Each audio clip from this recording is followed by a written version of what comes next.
Hello, everyone. This morning, I wanted to talk about patience.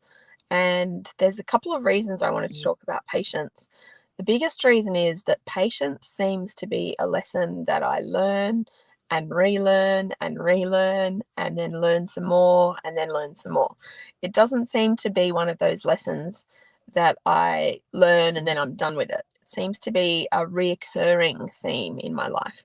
I'm not sure about you, but in my life there's many situations that I find myself in where I have to very much go internally and draw on patience that I have, or patience that I want to construct in order to better manage, or better cope with a certain situation. And recently I had a situation like that. It was a crisis situation, and I had to be incredibly patient throughout it. And it was a situation I had no control over. So, what I find in my own life is when there are those situations that you don't control, you have no control over them, you have to sit back and let other people do what it is that they do, and you have to kind of watch the whole thing unfold. That's when it's most tricky for me to be patient.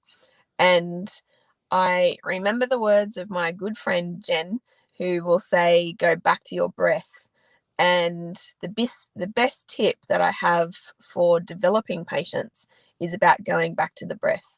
If you find out what happens in your body when you're the opposite to being patient is usually being anxious or stressed, or in some kind of state like that. And when you're anxious and you're stressed, you start to breathe from your chest. And when you start chest breathing, different things happen in your physiology to make you feel a bit lightheaded, a bit out of control, even more anxious.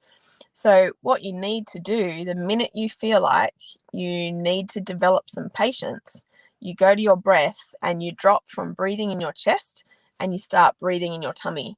If you can put your hand on your tummy, you can feel yourself when you breathe in, and when you breathe out, you can feel your stomach moving. If your stomach is moving, it's a good sign that you're breathing from your tummy. This is a much better way to get your breath oxygenated properly. And when your breath is oxygenated properly, it helps you to feel calmer, it helps you to feel more relaxed, it helps you to feel more patient. So, my tip for this morning is, if you too, like me, still need to develop more patience, then go straight to your breath. And normally you can feel what it's like in the moment when you need to develop patience. So normally you can feel maybe your neck's getting red, or maybe you're feeling like you're clenching your teeth or your jaw. You can feel like you're starting to chest breathe. There's a whole series of symptoms that you can get and ways that you can feel that lead you to wanting to do some chest breathing. The minute you drop, some tummy breathing. The minute you drop into your tummy and start tummy breathing, it changes the whole dynamic.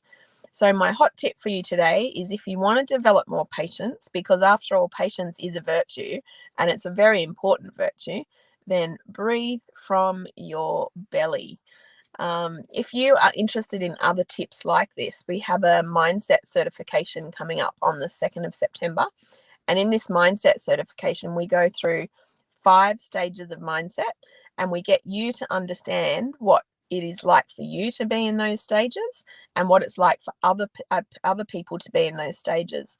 We can measure before and after, and we can measure before and after coaching sessions, or a training session, or a workshop session, and we can determine how effective that coaching or workshop has actually been off the back of how you actually measure in the mindset survey.